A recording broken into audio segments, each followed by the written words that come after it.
How not to raise sons who behave like Harvey Weinstein. I recently wrote an article for my website, Grok Nation, and I talked about the disgusting cover-up of the misogynistic Hollywood mogul Harvey Weinstein.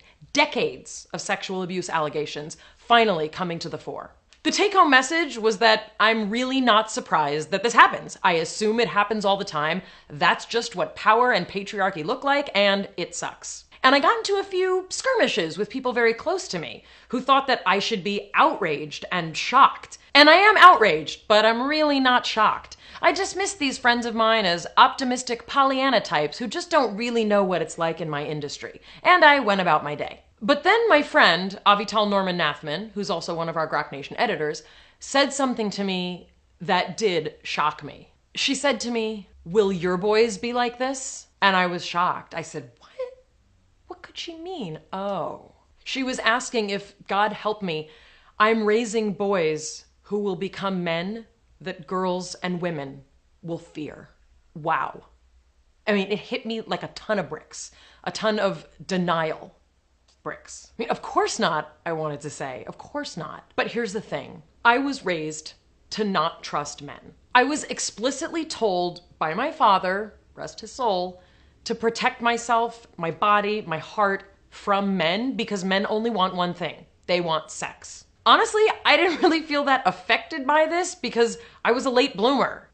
Maybe that's why I was a late bloomer. But anyway, throughout my entire life, my experience has been hearing about girls and women getting their hearts broken because guys only wanted one thing: sex. I have yet to meet a man, even the nicest ones, who said that they were not motivated by their desire to have sex with a woman. Like, that's a thing. Even nice guys, like, they really want to have sex. And mind you, my father was faithful to my mother for 53 years of marriage. And I was raised with this notion of you get married as a virgin, you stay married to one person the rest of your life, you're happy or you're not, you die, end of story. Like, that was considered normal for me.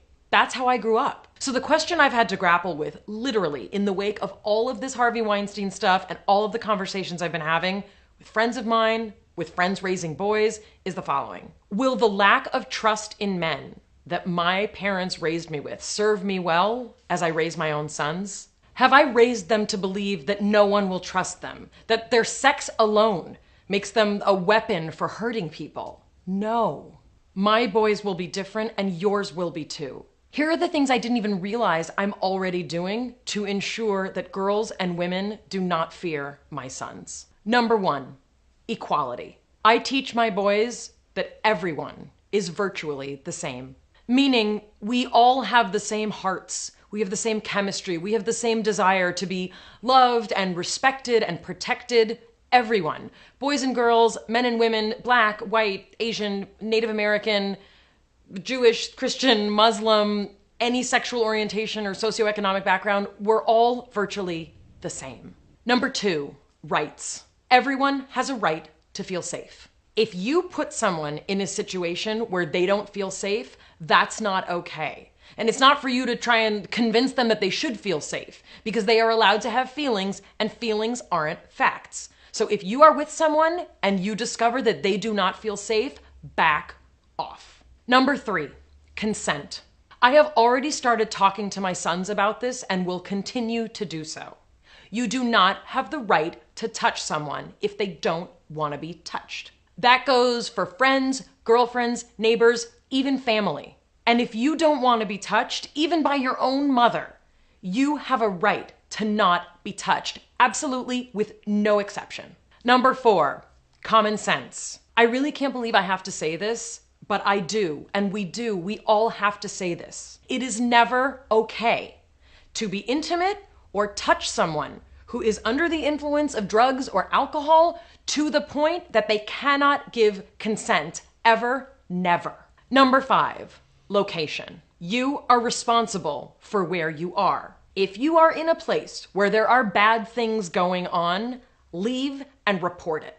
If you see people who are grossly intoxicated, throwing up, passing out, leave. Strip clubs and places where people get paid to have sex, don't go there. It is your responsibility to protect a man or a woman that you see in a dangerous situation.